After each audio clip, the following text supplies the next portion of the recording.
시편 138편 2절입니다. 시편 138편 2절입니다.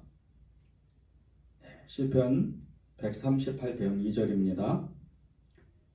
한 절인데 우리 다 같이 읽겠습니다. 시작. 내가 주의 성전을 향하여 예배하며 주의 인자하심과 성실하심으로 말미암아 주의 이름에 감사하오리니 이는 주께서 주의 말씀을 주의 모든 이름보다 높게 하셨음이라. 아멘. 하나님의 말씀입니다. 예배에 참석하신 여러분들을 환영합니다. 오늘 짧은 이 말씀인데 뒤에 부분을 기억하시고 말씀을 이렇게 따라와 주시면 감사하겠습니다. 뒤에 부분이 이는 주께서 주의 말씀을 주의 모든 이름보다 높게 하셨다고 하는 말씀입니다. 그 앞에 보면 주께서 주의 말씀을 주의 모든 이름보다 더 높게 하셨다고 그렇게 말씀하신 이 부분을 여러분이 기억하시고 하나님의 말씀, 이 말씀이 어떤 능력이 있고 하나님의 말씀이 어떤 역사가 일어나는지 그것을 우리가 같이 나누고 기도 제목 기도하면 좋겠습니다. 오늘 기도 제목이 말씀을 가진 사람이 가장 위대한 능력을 가진 사람입니다. 이런 기도 제목입니다. 말씀을 가진 사람이 가장 위대한 능력이 있다. 여러분은 그것을 믿으시죠? 이 말씀은 사실은 우리 모든 그리스도인들, 모든 성도들에게 사실은 그 믿음의 역사가 일어나야 되는 겁니다. 기독교 2000년 역사에 이 인류의 모든 역사 가운데에서 하나님의 말씀을 의지했고 말씀을 믿는 사람들, 그리고 말씀을 따라갔던 사람들, 말씀대로 살았던 사람들, 이런 사람들로 인해서 인류의 모든 역사 가운데 하나님을 경험하고 하나님의 역사를 만들어가는 놀라운 일들을 실제적으로 나타냈습니다. 우리가 인류 역사를 한 6000년 시간으로 이렇게 우리가 추정하면서 인류 역사를 보고 있는데 인류 역사의 가장 긴 역사가 사실은 이렇게 이 한반도 땅만 해도 한민족만 해도 5000년의 역사가 있습니다. 그리고 이제 때로는 6000년, 7000년 가까이 되는 역사들이 이렇게 세계사에 기록되어 있는 역사들이 나오고 있습니다. 이집트 여러분 잘 아시죠? 애굽 땅 이 이집트의 역사만 해도 5000년의 역사를 가지고 있습니다. 실제적으로 정말 엄청난 이 세계사에 하나님을 믿고 하나님의 말씀대로 살았던 사람들, 이 사람들로 인해서 인류의 모든 역사들이 그렇게 하나님의 뜻에 의해서 하나님의 말씀에 의해서 흘러갔던 것입니다. 세계 4대 문명 여러분이 너무 잘 아시죠? 이 한반도 땅에도 영향을 크게 미쳤던 황하 문명이라든지 인더스 문명, 이제 이집트의 문명이죠. 메소포타미아 문명과 그리고 인도의 제가 생각이 잘 안 나네요. 인도의 이 문명 같은 이 4대 문명, 이 4대 문명 속에서는 하나님의 그 말씀대로 하나님이 역사하시는 그 문명에 따라서 하나님이 인류를 역사하는 그 하나님의 말씀에 따라서 하나님의 뜻에 따라서 인류의 역사가 흘러갔던 겁니다. 우리가 많은 인류의 역사 가운데 가장 우리가 하나님의 말씀대로 살았던 그 문명을 보면 인류 역사의 메소포타미아 문명이나 그리고 또 지금 이 애굽의 이집트의 이 문명 가운데는 하나님이 행하시는 일들, 그 역사 가운데 하나님의 그 놀라운 계획들이 세계사에 또 성경의 역사 가운데에서 기록되어지고 있습니다. 우리가 하나님의 말씀을 믿고 따라가는 것, 하나님의 말씀대로 그렇게 살아가는 것은 얼마나 중요한지 모릅니다. 조나단 에드워즈 목사님의 그 책 중에 영적 이 감정을 분별하라는 책이 있습니다. 이 책 중에 그 챕터에 여러 챕터들이 있는데 그 챕터 중에 하나님의 말씀을 떠난 감정의 그 부분에서 그 말씀이 하나님의 말씀이 얼마나 중요한지 거기에서 이렇게 한 챕터로 나누어서 이야기하는 부분이 있습니다. 조금 길더라도 제가 그 부분들을 제가 읽어드리겠습니다. 많은 사람이 우리의 경험이 성경 말씀을 수반하고 있다면 그것은 하나님으로부터 온 것이라고 생각한다. 그러나 이것은 엄연히 잘못된 생각이다. 다만 우리가 옳다고 말할 수 있는 것은 성경이 경험해야 한다고 말하는 것은 올바른 경험이라는 점이다. 즉 성경 말씀이 수반된 경험이라고 다 올바른 것은 아니라는 것이다. 그 이유는 사탄은 예수님까지도 유혹하고 속이기 위해 성경을 인용했기 때문이다. 따라서 우리는 진정한 믿음 안에서 경험하는 영적 감정들이 오직 하나님의 말씀으로부터 나온 것인지 우리의 삶을 통해서 스스로 점검해야 한다. 갑자기 떠오르는 하나님의 말씀이라 해도 그것을 받아서 행동하지 않으면 사실 아무것도 아니라는 것이다. 이 말씀의 뜻은 다른 것이 아닙니다. 이 말씀의 뜻은 하나님의 말씀을 어떤 순간에 믿음의 사람이 받았을 때 내가 너를 사랑한다. 내가 너에게 어떤 계획이 있다. 그러한 마음을 주시면서 성경 말씀을 떠오르게 하는 것. 이것을 가지고 하나님을 다 체험하고 경험했다 말할 수가 없다는 겁니다. 우리가 구원의 말씀을 들었을 때 그것이 구원의 확신이라고 또 말할 수도 없다는 거예요. 그것은 이 말씀의 뜻은 이 조나단 에드워즈의 목사님의 의도는 다른 것이 아닙니다. 하나님의 말씀을 받았을 때 그 말씀을 받고 그것을 행하고 실천하고 그것을 말씀대로 살아갔을 때만이 이것이 진정한 하나님의 말씀이라는 거예요. 진정한 하나님의 뜻이 그 사람에게 임했다는 것을 말하는 것입니다. 영적 감정을 분별하는 것, 하나님의 말씀을 떠난 이 감정에 대해서 이 에드워즈 목사님이, 조나단 목사님이 말씀하시는 것은 말하고자 하는 것은 다른 것이 아닙니다. 우리가 하나님의 말씀을 받았는데 그 말씀을 하나님의 말씀을 받았구나. 그리고 그 말씀을 내가 취했는데 그 말씀을 마음 안에 간직하고 아무런 행동을 하지 않으면 아무것도 아니라는 거예요.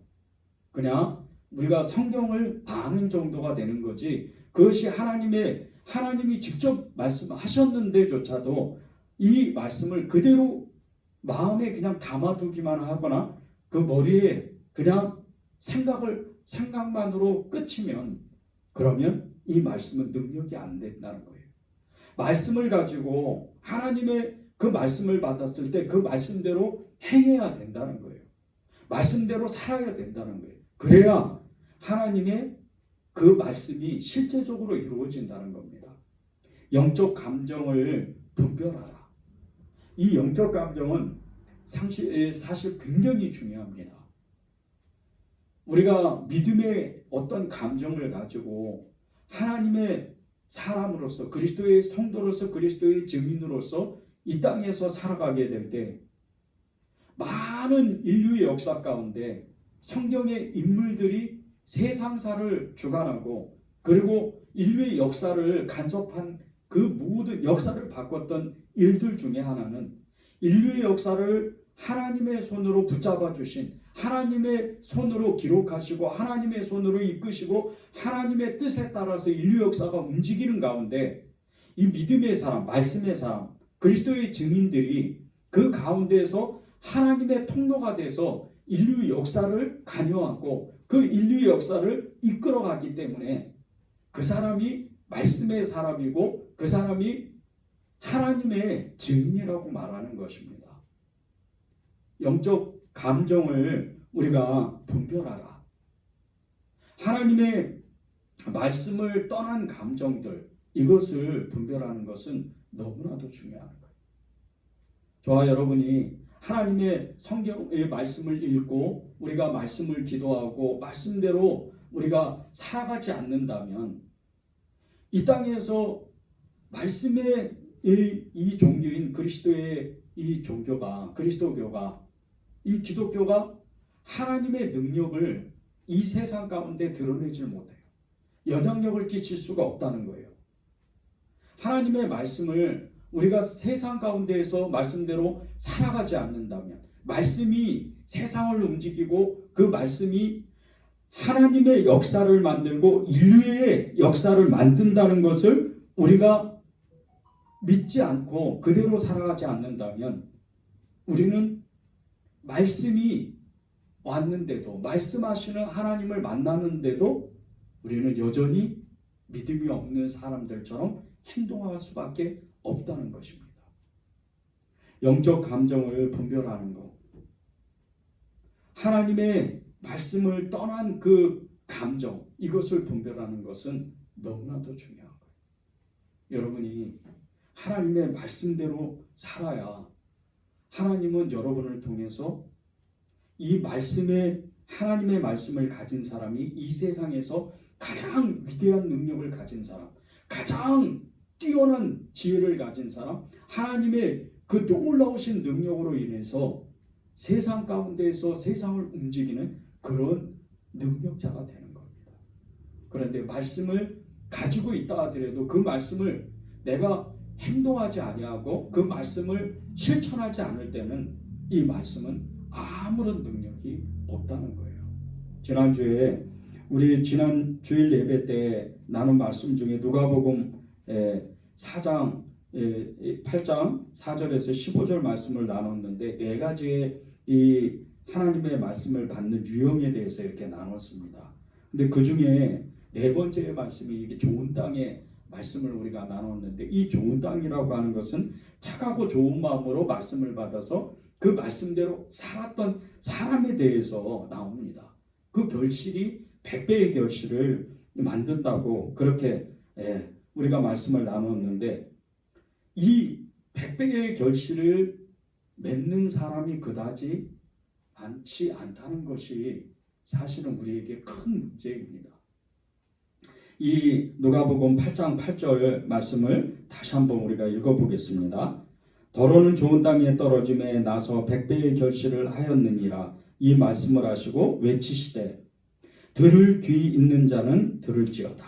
들을 귀 있는 자는 들으라고 말씀을 하셨습니다. 그런데 그 앞절에 보면, 그 앞부분에 보면 더러는 좋은 땅에 떨어진다 합니다.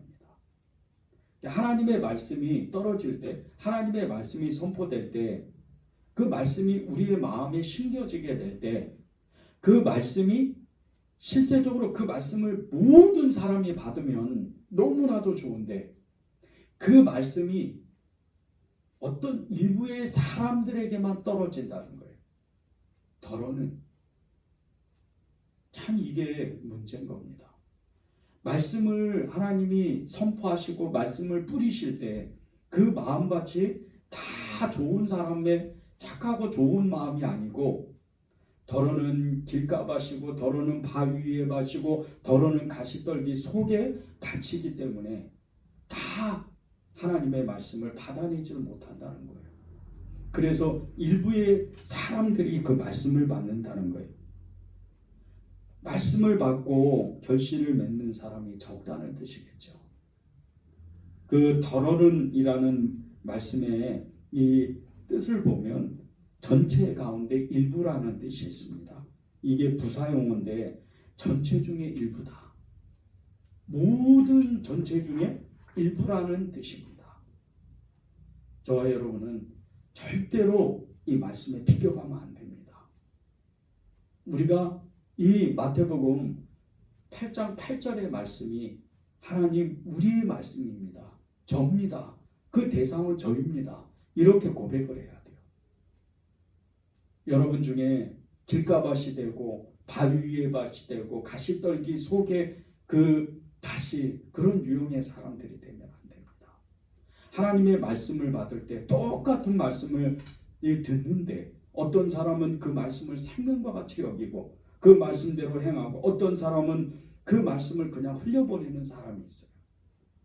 이런 사람들은 처음에는 잘 모릅니다. 처음에는 그 말씀을 들은 것 같은 그냥 들은 것 같은 그런 모양입니다. 그런데 시간이 지나고 이제 세월이 지났을 때 삶의 위기가 닥치면 그대로 드러납니다. 그 말씀을 온전히 받았는지, 그 말씀을 온전히 행했는지 그것은 그대로 드러나게 되어 있다는 거예요.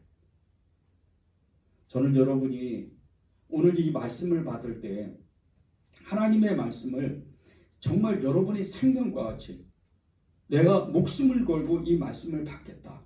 내가 나의 모든 삶을 걸고 나의 이름을 걸고 나의 생명을 걸고 이 말씀을 받겠다는 결단을 하는 여러분이 됐으면 좋겠어요. 그리고 여러분의 그 믿음의 시간들 가운데 여러분이 그 말씀대로 살아가게 될 때, 말씀을 내가 그대로 살아가게 될 때, 사랑하라, 용서하라, 이해하라, 오래 참고 인내하라, 기도해라, 그리고 항상 기뻐해라. 그런 말씀들을 여러분이 받을 때 여러분들이 그 말씀대로 살아가면서 나중에 결과가 이제 믿음의 시간을 결산하게 될 때, 오늘 이 예배를 위해서 말씀을 붙잡고 기도했잖아요.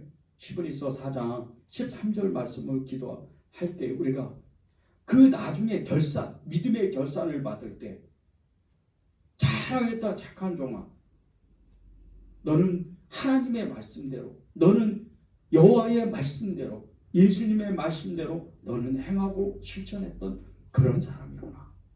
그 칭찬을 여러분이 받아야 됩니다. 그러려면 여러분이 이 말씀을 나의 생명이요, 나의 전부요, 그리고 내 목적이요, 내 목표라고 그렇게 여러분이 고백을 하고 그 말씀대로 살아야 됩니다. 예수님이 여러분에게는 누구십니까? 말씀이 여러분에게는 어떤 의미십니까? 혹자는 예수님이 나의 전부요, 나의 모든 것이라고 고백하는 사람이 있는가 반면에 예수님을 전부라고 고백하지 아니하고 주인이라고 말하지 아니하고 하나님이라고 말하면서도 예수님이 나의 최고라고 얘기하고 나의 첫 번째라고 말씀하는 이런 사람들이 있습니다. 사실은요, 똑같은 말씀이 있는 것 같죠. 그런데 달라요. 예수님이 전부라고 말하는 사람과 예수님이 첫 번째라고 말하는 사람의 차이는 완전히 다릅니다. 하나님의 말씀을 우리가 받을 때도요, 하나님의 말씀이 생명이라고 여기는 사람이 있는가 반면에 하나님의 말씀이 이제 하나님의 능력이라고 말하는 사람의 차이는 완전히 다릅니다. 왜 그런지 아십니까? 하나님이 나의 전부라고, 예수님이 나의 전부라고 말하는 사람은 그 사람의 삶이 모든 것이 예수님으로 전심을 다해서 나갑니다. 그런데 예수님이 나의 최고라고 말하는 사람, 그것은 1번이 있고 2번이 있고 3번이 있다는 뜻이에요. 예수님이 전부가 아니라는 거예요. 말씀이 전부가 아니라는 뜻이에요. 말씀도 있고 예수님도 있고 그리고 나의 의견도 있고 나의 능력도 있다는 뜻입니다. 이것은 엄청난 차이를 가져옵니다. 말씀의 능력, 이 말씀의 능력을 가져오는 것은 말씀이 나의 생명이고 나의 모든 것이라고, 그분이 하나님이라고, 그분이 예수님이라고 그렇게 여기는 사람이야말로 하나님의 모든 것을 체험할 수 있는 사람들인 겁니다. 요한복음 1장 1절 우리 1절에서 3절의 말씀을 우리가 같이 읽어보겠습니다. 태초에 말씀이 계시니라. 이 말씀이 하나님과 함께 계셨으니 이 말씀은 곧 하나님이시니라. 그가 태초에 하나님과 계셨고 만물이 그로 말미암아 지은 바 되었으니 지은 것이 하나도 그가 없이는 된 것이 없느니라. 14절입니다. 말씀이 육신되어 우리 가운데 거하심에 우리가 그의 영광을 보니 아버지의 독생자의 영광이요 은혜와 진리가 충만하더라. 여러분은 이 말씀이 하나님이신 것을 믿으시잖아요. 그죠? 그런데 여러분이 이 말씀이 하나님인 것을 믿을 때, 하나님인 것을 정말로 믿었다면 여러분이 이 땅 가운데 지금 태초에서부터 지금까지 아니 우리가 사는 이 30년 때로는 한 50년 가까이 사는 이 삶 가운데에서 태초에 계신 그 말씀이 나의 생명을 지금도 주관하고 내 삶을 인도하셔서 내가 하나님 앞에 거기에 가서 하나님이 만물을 그 말씀으로 지으신 것 같이 나도 하나님의 역사를 만들고 결국에는 내가 그분 앞에 그 말씀 앞에 이끌려서 예수님 앞에 간다는 것을 여러분은 믿어야 돼요. 그런데 이게 어떤 뜻인지 아십니까? 14절에 나옵니다.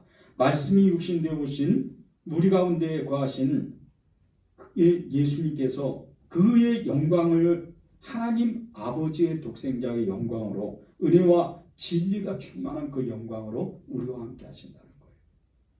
그럼 여러분이 하나님의 그 은혜와 진리 가운데 충만함을 받아야 되는데 여러분이 생각하고 있는 지금 마음의 생각, 여러분이 지금 추구하는 어떤 나의 어떤 소망이나 꿈 이런 것들이 다 예수님의 생각과 마음이 이루어져야 돼요. 안 믿어지세요? 이 말씀이? 이것은 실제입니다. 왜 우리가 힘들고 지치고 어렵고 때로는 화가 나고 분노하고 왜 누구를 미워하고 왜 우리가 때때로 마음이 무너지고 때로는 어려운 마음들이 있고 두려움과 근심과 염려와 여러 가지 복잡한 생각들 왜 이런 것에 우리가 시달리겠어요? 하나님의 말씀이 우리 가운데 실제적으로 하나님의 그 은혜로 진리 가운데에서 그 말씀이 나타나지가 않으니까 그래요. 인간은 끊임없이 어려움을 당하고 여러 가지 슬픔과 괴로움과 또 삶의 고난을 겪고 고통을 겪으면서 살아가게 됩니다. 때로는 기쁘기도 하고 때로는 즐거운 일도 있고 그런데 즐겁고 기쁠 때 좋은 일이 있을 때는 우리의 감정이 굉장히 충만하다가도 기쁘다가도 즐겁다가도 기쁘다가도 너무나도 어려운 일이 닥치고 마음이 쓸쓸해지고 마음이 무너질 때는 그 감정이 다 온데 없이 사라지는 거예요. 은혜와 진리가 사라져버리는 거예요. 눈 녹듯이 없어지는 거예요. 태초의 말씀이 세상을 지으셨다고 그랬는데 그 말씀이 지금 나와 함께 계신다고 그랬는데 그 말씀이 육신돼서 나와 함께 계신다고 주의 성령으로 나와 함께 계신다고 그랬는데 내 감정이 하나님의 말씀을 가로막는 거예요. 우리가 처음 말씀 시작할 때 조나단 에드워즈 목사님의 그 책에 그 감정에 속지 말라고 감정에 치우치지 말라고 우리가 이렇게 나눴습니다. 하나님의 말씀을 떠나는 감정 이것에 우리가 속으면 안 돼요. 하나님의 말씀을 받을 때 하나님의 말씀의 능력이 우리에게 실제라고 믿었다면 예수님이 진짜로 믿었다면 우리는 우리에게 닥치는 여러 가지 감정들 그것을 하나님의 말씀으로 물리쳐야 돼요.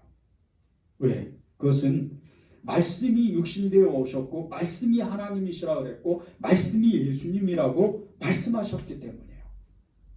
그러면 우리에게 모든 어려움이 와도 모든 하나님으로부터 오지 않는 여러 가지 복잡한 이 감정들이 계속해서 우리를 찾아와도 우리를 힘들게 해도 그것을 부인하고 그것을 떠나보내야 되는 거예요. 이게 말씀을 가진 능력의 사람입니다. 인류 역사를 보면 엄청난 자연재해 수많은 인명피해를 내고 많은 재산 피해를 냈어요. 수많은 사건들이 있습니다. 그 중에서도 지진과 이 화산 폭발과 같은 이런 자연재해들, 쓰나미, 뭐 토네이도 같은 이런 엄청난 이런 재난들은 무서운 결과를 가져옵니다. 2008년도에 중국의 그 스완성이라고 거기에 대지진이 일어나서 1만 명이 넘는, 1만 명이 넘는 희생자가 발생했었어요. 또 2004년도, 2018년도에 인도네시아의 이 지진으로 인해서 환태평양 지진대의 지진이 일어나서 쓰나미가 일어났는데 수십만 명이 죽었습니다. 2011년도에 여러분이 다 아시죠? 일본 이 대지진, 이 쓰나미로 인해서 정말 이게 엄청난 정말 인류 재앙 가운데 저도 그 화면을 보았는데요. 정말 무섭더라고요. 그냥 아예 그냥 해안을 다 덮고 그냥 집채만한 수십만 톤 되는 이 배들이 다 육지로 다 그냥 떠밀려 오고 수많은 희생자들이 발생을 했었어요. 그런데 이런 자연재해를 제 앞에서 인간은 너무나도 무력한 거예요. 그렇게 무력할 수가 없어요. 인간의 능력으로는 이 자연재앙을 어떻게 할 수가 없을 정도로 정말 어떻게 할 수가 없을 정도로 무서운 재앙입니다. 그 재앙 앞에서는 자신들이 믿는 그 신들 앞에서 기도할 수밖에 없는 그런 너무나도 연약하고 연약한 존재가 인간입니다. 그나마도 일본과 같이 이런 선진국에서는 지진을 대비해서 쓰나미를 대비해서 뭐 경보 체제를 만들고 국가 이 여러 가지 체제를 만들어서 그것에 대비하고 있지만 그마저도 그 관동 대지진이나 그리고 이 쓰나미로 인해서 견디지를 못하고 수십만 명이 죽어나갑니다.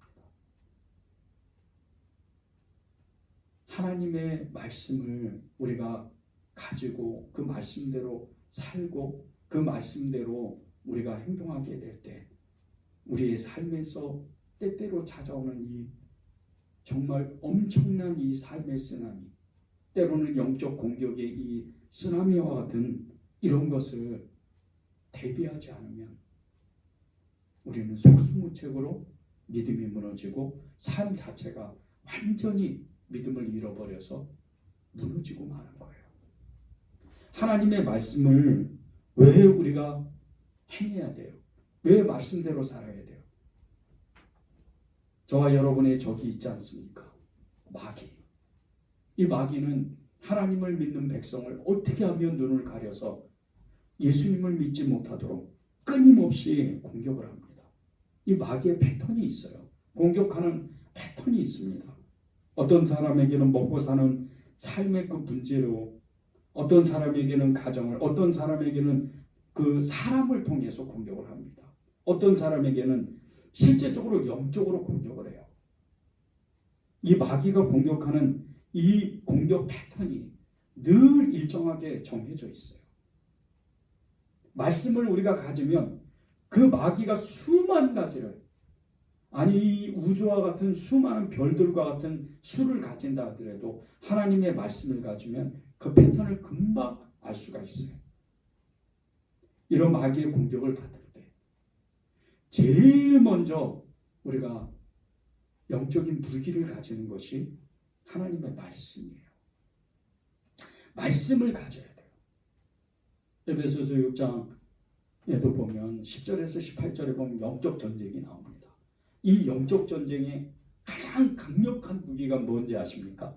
어둠의 종사와 권세와 세상 주관자들의 이 영적 싸움, 가장 강력한 무기는 성령의 그 말씀이에요. 말씀.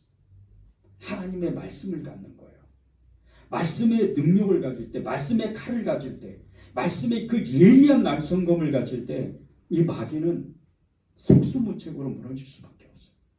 그런데 여러분이 말씀을 가지지 않으면 이 마귀가 교묘하게 우리의 심령 가운데 영적 분별력을 잃어버릴 정도로 영적 감정을, 이것이 정말 하나님을 믿는 감정인지 마귀가 주는 미혹의 감정인지 알지를 못하고 속수무책으로 무너지게 되는 겁니다. 욥은 자신이 사탄의 시기로 말미에서 고난을 받았다는 것을 처음에는 알지 못해요. 나중에도 그의 새 친구가 찾아와서 잘못된 것을 위로하고 또 사단의 그 또 다른 전략, 이 욥의 의의를 드러내서 하나님 앞에 어떻게 하면 죄를 짓게 하려고 하는 이 교묘한 술책들, 이런 것을 알지 못해요. 하나님이 직접 나타나셔서 욥을 찾아오셔서 그의 죄를 깨닫게 하고 그가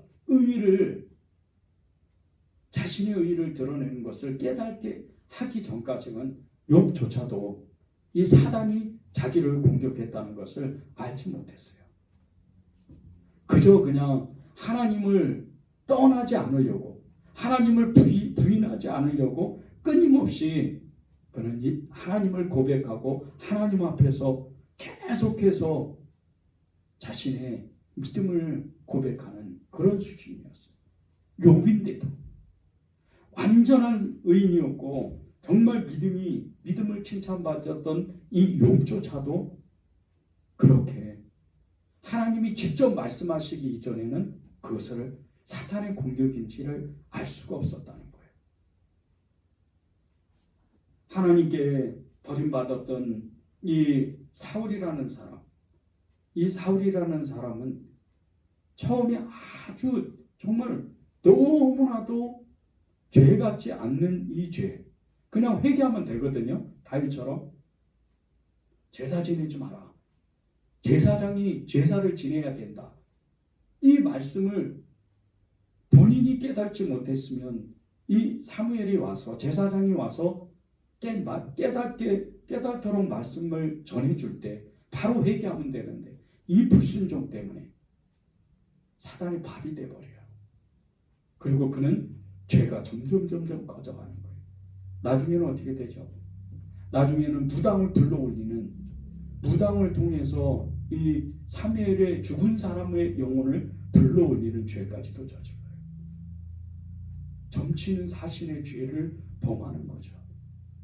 하나님의 말씀을 들었을 때 순종하지 아니하고 회개하지 않았던 이 사울은 정말 무서운 죄를 짓고 끝내 길보아 전투에서 적군에 의해서 죽어버리는 그런 너무나 쓸쓸하고 너무나 비참한 죽음을 맞이하는 거예요.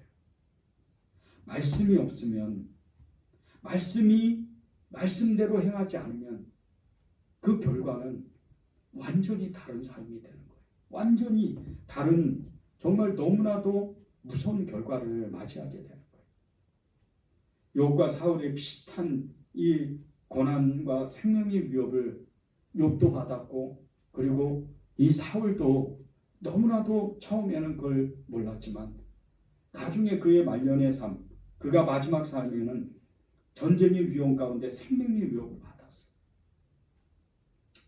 그런 두 사람의 그런 하나님의 말씀 앞에 서는 그 순종과 불순종의 차이는 완전히 다른 결과를 가져오게 됩니다. 그런데 그 이유가, 다른 결과를 가져온 이유가, 욥은 하나님의 말씀을 들었고 사울은 하나님의 말씀을 외면한 거예요. 듣지 못한 거죠. 우리의 선택은 어떻습니까? 저와 여러분의 선택은 하나님의 말씀을 항상 선택해야 돼요. 그 말씀이 힘들고 그 말씀이 어렵다 할지라도 우리는 말씀을 선택해야 돼요. 그 말씀을 선택해야지만 우리가 매 순간 살아갈 수가 있는 거예요. 다윗은 하나님의 성전에서 예배하기를 사모했던 사람이에요. 하나님께 예배하면서 다윗이 가장 기뻐했던 것이 뭔지 아십니까? 자신을 향한 하나님의 인자하심과 성실하심이었어요.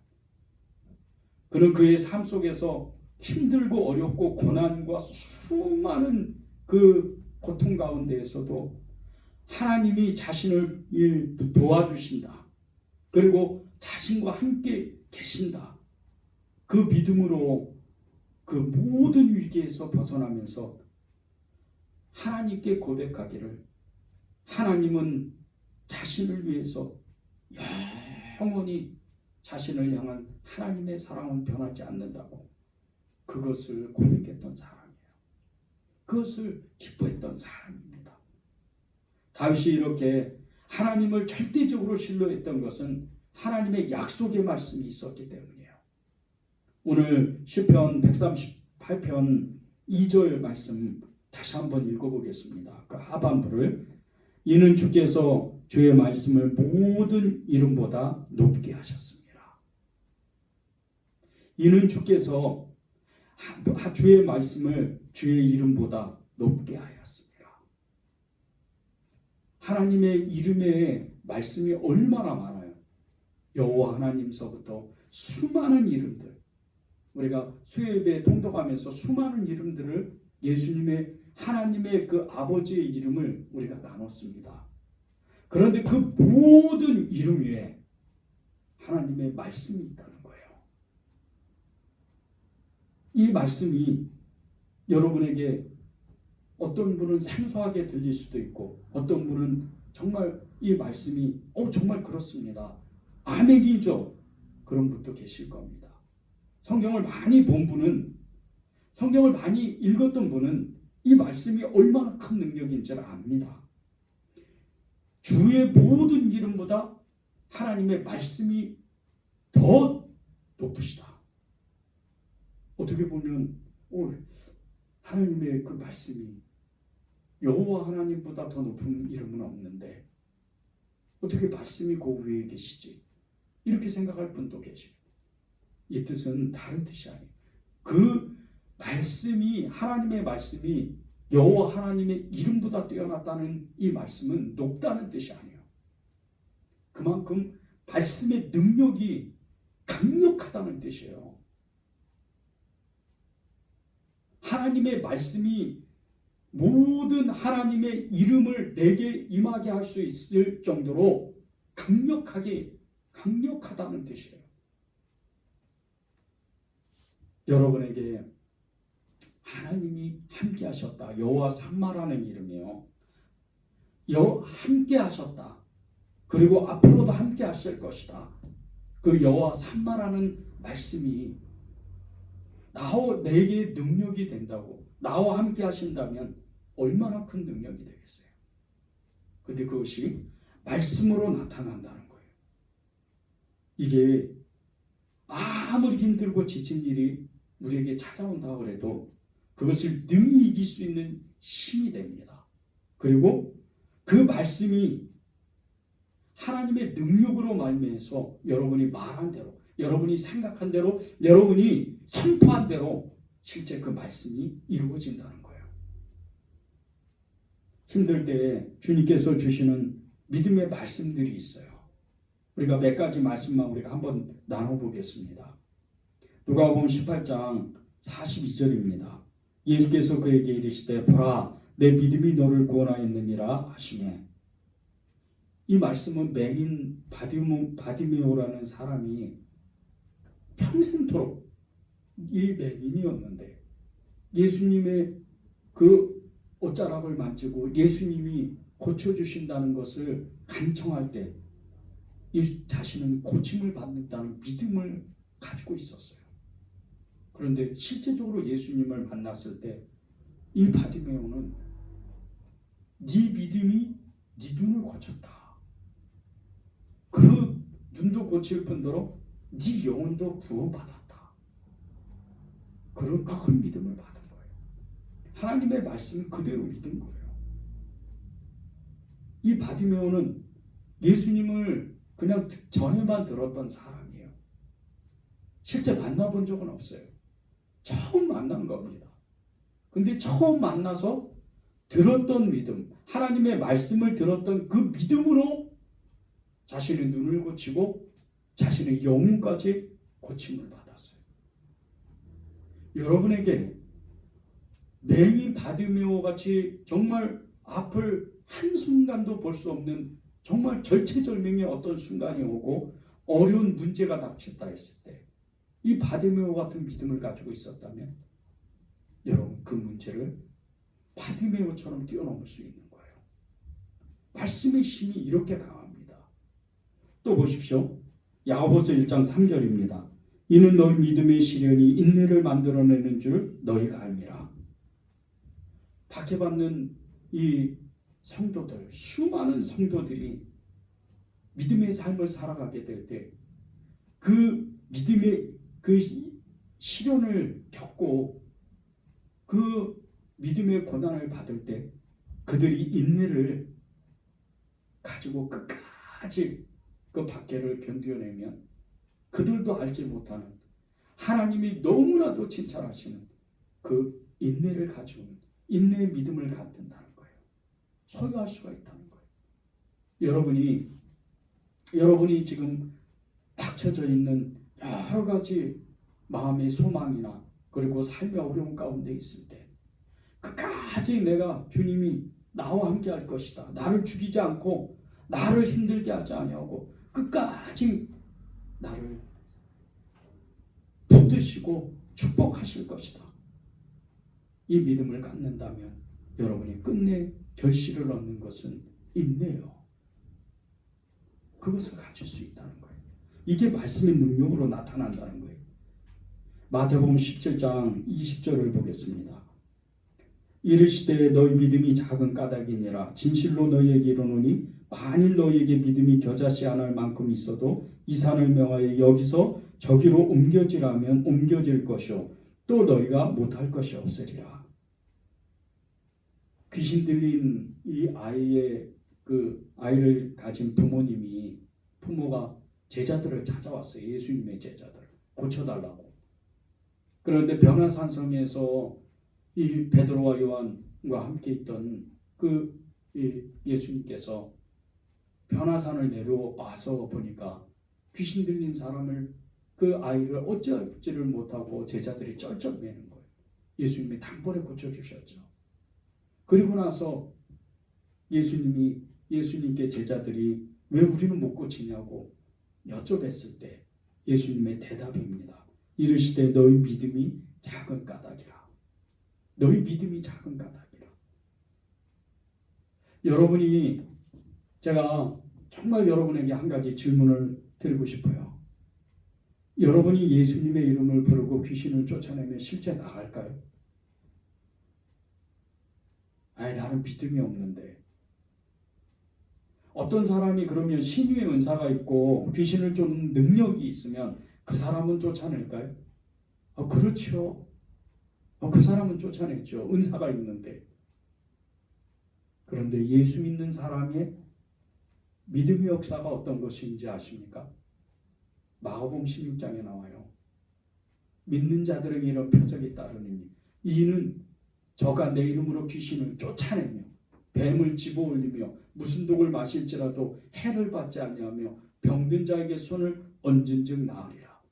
그런데 제일 앞에 보십시오. 귀신을 쫓아낸다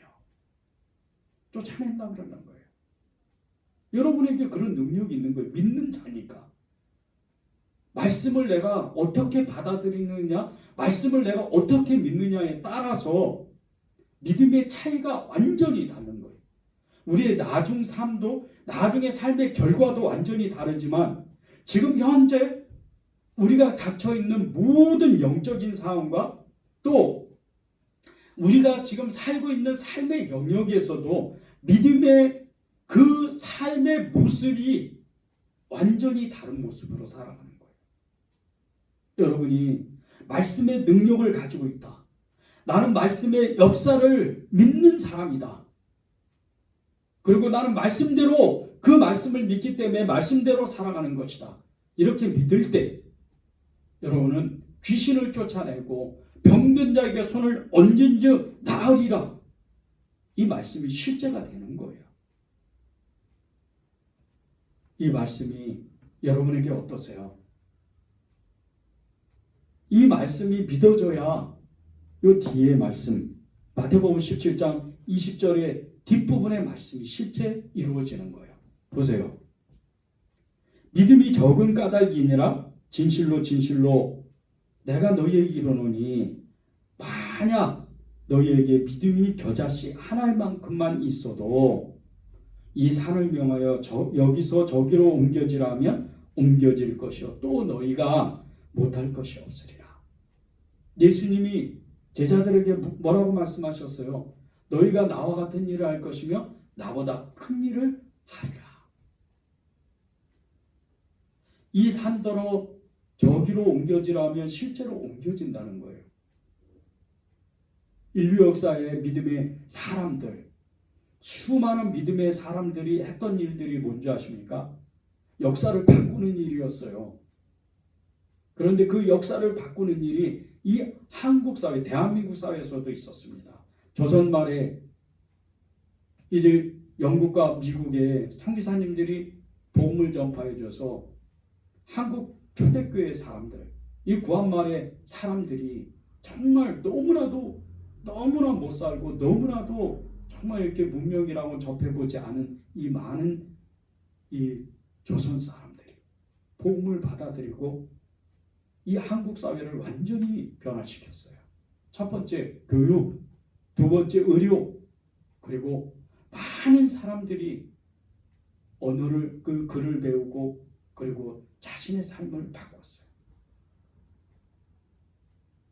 실제가 이 구한말에 조선시대의 많은 사람들이 양반만 공부를 해야 되고 양반만 글을 정말 배워야 되는데 많은 평민들이 글을 배우고 그리고 그들에게 문명이 들어감으로 인해서 이 대한민국 사회가 엄청나게 바뀐 거예요. 그런데 이것은 실제적으로 복음이 전파되었을 때 하나님의 말씀이 전파되고 하나님의 말씀을 믿었던 사람들이 의해서 이 역사가 일어난 겁니다. 아주 여러분이 이 우리의 가까운 불과 100여 년밖에 안 되는 이 한국 사회에 실제적으로 하나님이 역사하고 믿음의 사람, 말씀의 사람, 성령의 사람, 그리고 그 말씀을 붙들고 실제 그 말씀이 하나님인 것을 믿었던 사람들이 이루어갔던 역사를 여러분이 교과서에서 정말 이렇게 이 한국 사회의 한 페이지처럼 여러분이 휙 지나가기 때문에 하나님의 말씀을 실제 체험하지 못하는 거예요. 여러분이 그 말씀을 믿었다면 이 한국 사회에서만 해도 정말 하나님의 말씀을 믿었던 사람들이 역사를 바꿨다는 것을 믿었다면 여러분이 또한 그런 사람들이 되는 거예요. 그런데 여러분이 이 성경 말씀하고 그리고 여러분이 삶의 영역하고 완전히 이것을 구별해 놨기 때문에 이분법적인 삶을 살기 때문에 여러분이 하나님의 말씀을 믿으면서도 여러분의 삶을 이끌어가지 못하는 거예요. 성경을 믿는 우리는 하나님의 말씀을 가지고 우리의 삶을 이끌어가는 겁니다. 그것이 말씀을 가진 사람의 능력이에요. 위대한 능력입니다. 이 모든 말씀들, 우리가 삶의 그 어려운 환경을 닥칠 때도 그것을 능히 이길 수 있는 것은 하나님의 말씀을 가진 사람, 그 말씀대로 살아갔던 사람들의 능력이었는데 이 성경에 기록된 약속의 말씀이 믿어진 사람들만이 그것을 이룰 수가 있는 거예요. 최악의 환경 속에서 희망을 찾고 성공한 사람들의 이야기를 담은 한 영상을 제가 보았습니다. 일본의 한 초등학교에서 운동회가 열렸어요. 뜀틀 시간에 반별로 대표가 나와서 가장 높은, 이게 이제 초등학교 저학년이에요. 한 2학년, 1학년 이렇게 되는 이제 그 반별로 대표가 학생이 나와서 그 뜀틀이 한 10단 정도, 10단 정도 되는 그 띵틀을 이렇게 넘는 거예요. 안 되죠. 아무리 뛰어난 학생이라도 그 10단 높이를 넘어갈 수가 없어요. 그런데 한 반에서 어느 학생이 여러 번 그 띵틀을 도전했어요. 또 한 번 계속 도전하다가 나중에는 이게 이제 넘을 수가 없으니까 그 띵틀 위에 올라가서 그냥 대성통곡을 한 거예요. 선생님이 그 아이를 내려서 등을 두드리면서 위로하고 그리고 이렇게 위로를 했는데 아이는 울음을 그치지를 못했어요. 근데 그때 마침 같은 반 친구들이 다 전원이 나와서 그 학생을 뺑 둘러서 할 수 있다고 계속 외치면서 응원을 했어요. 너는 할 수 있다고. 그런데 이 학생이 그 친구들의 위로를 받고 친구들의 격려를 받고 다시 이제 마지막으로 재차 도전을 했는데 그 10단의 높이 띵틀을 극적으로 뛰어넘은 거예요. 엄청나게 아이들이 환호를 하고 선생님들은 그 학생을 위로하고 격려를 했어요. 그런데 거기에 영상에서 이런 글귀가 계속해서 나오는 겁니다. 한계에 이르렀을 때 이제 더 이상 불가능하다고 생각했을 때 누군가의 격려와 응원은 엄청난 힘을 발휘한다. 우리는 종종 최악의 환경 속에서 희망을 찾고 성공한 사람들의 이야기를 듣는다. 그들이 가지고 있던 단 하나의 공통점은 그 입장을 이해하고 무조건 받아주는 사람이 있다는 것이다. 기댈 언덕을 제공한 사람이 단 한 명만 있어도 그 사람의 인생은 180도로 바뀔 수 있다. 나는 누구를 의지하고 있나요? 나는 누구에게 힘을 얻고 있나요? 역경에 불하지 않는 인내심을 갖고 있는 사람과 그 삶을 지지해주는 사람을 만나면 놀라운 일이 일어납니다. 여러분은 누구를 의지하고 여러분을 지지해주는 사람은 누굽니까? 여러분의 부모님이 될 수도 있고 여러분의 가장 사랑하는 여러분을 사랑하는 사람이 될 수도 있어요. 그런데 여러분을 가장 지지해주는 분이 누군지 아십니까? 예수님이에요. 여러분이 가장 의지해야 될 분이 누군지 아세요? 예수님이에요. 왜 우리가 하나님의 말씀을 믿어야 돼요? 왜 우리가 하나님의 말씀이 전부라고 우리의 전부라고 고백해야 돼요? 왜 그분이 우리의 생명이라고 고백하고 왜 그분을 우리의 주님이라고 고백하고 왜 그분이 우리의 생명이라고 고백을 해야 됩니까? 하나님의 말씀이 우리의 삶을 움직이고 우리를 통해서 세상을 움직이기 때문이에요. 그 말씀이 내 안에 있다면 그 말씀이 내 삶을 인도한다면 여러분의 삶은 바뀌거니와 여러분의 삶이 능력이 있거니와 여러분을 통해서 여러분의 가정과 여러분의 그 이웃과 아니 더 나아가서 이 도시의 역사가 이 대한민국의 역사가 인류의 역사가 바뀌는 거예요. 한 사람이 예수님의 말씀을 정말로 믿었다면 국가가 살아나는 것이 맞아요. 국가가 움직이는 것이 맞는 거예요. 국가의 역사가 바뀌는 것이 맞는 겁니다. 이것이 하나님의 말씀의 능력이고 하나님의 말씀을 받은 능력의 사람인 거예요. 우리가 예배를 드릴 때 찬양하고 기도하고 하나님의 말씀을 받아요. 그리고 하나님을 만납니다. 하나님을 경험해요. 그런데 이 모든 예배의 그 행사, 예배의 순서, 예배의 그 모든 예전들 이게 하나님의 말씀으로 이루어지는 거 아십니까? 모든 것은 하나님의 말씀 안에 있어요. 예배조차도. 말씀이 없으면 우리가 하나님을 만날 수가 없어요. 말씀이 없으면 우리가 찬양할 수가 없어요. 말씀이 없으면 우리가 기도할 수가 없는 거예요. 하나님의 말씀이 없는데 어떻게 기도해요? 하나님의 말씀이 없는데 무엇으로 우리가 하나님을 찬양합니까? 하나님의 말씀이 없는데 무엇으로 우리가 예배를 드려요? 말씀이 있기 때문에 하나님의 말씀으로 우리가 예배를 드리는 거예요. 오늘 말씀 제목, 말씀을 가진 사람이 가장 위대한 능력을 가진 사람이라고 그랬습니다. 여러분은 그런 사람들이에요. 여러분이 그런 분들이에요. 말씀을 가진 사람, 나를 통해서 이 역사, 세상의 역사가 바뀐다. 이것을 믿는 사람이 돼야 돼요. 우리가 하나님의 말씀이 없는 믿음, 말씀이 없는 헌신, 말씀이 없는 사랑, 이것은 정말 있을 수가 없어요. 말씀이 없는데 어떻게 사랑해요? 말씀이 없는데 어떻게 믿어요? 말씀이 없는데 어떻게 실천을 합니까? 어떻게 하나님의 일을 하고 헌신을 해요? 말이 안 되는 거죠. 여러분이 왜 교회가 좋고, 왜 하나님의 나라가, 왜 사명을 받고, 예수님이 왜 정말 나의 사랑, 나의 정말 하나님이라고 고백하고 나의 주님이라고 고백을 합니까? 여러분에게 말씀이 임했기 때문이에요.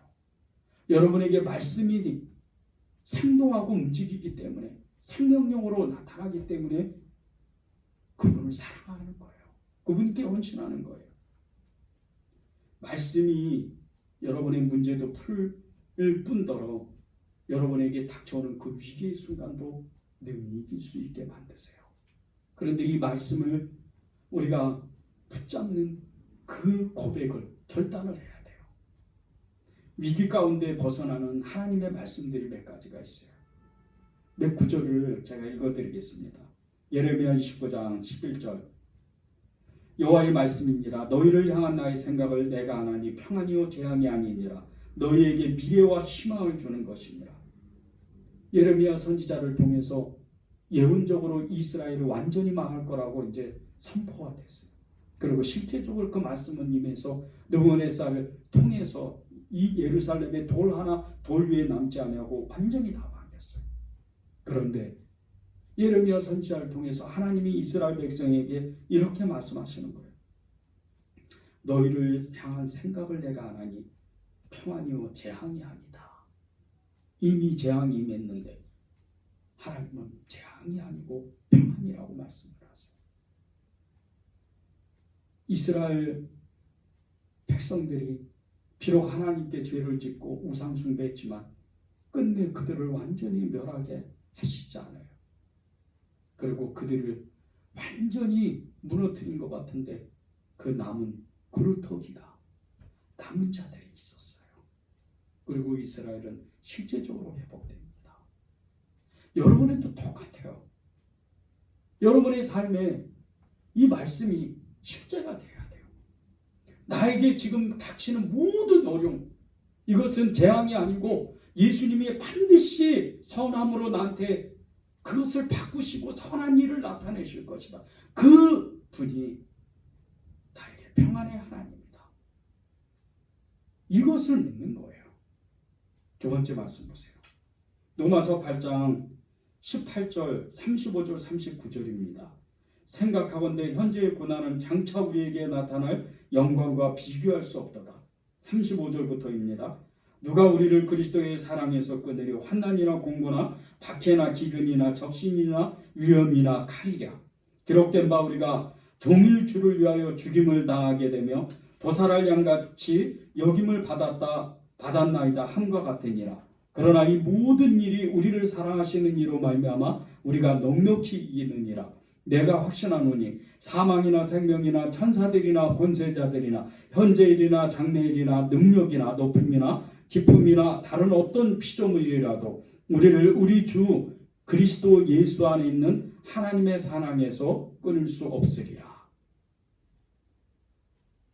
하나님의 사랑에서 그 어떠한 고난도,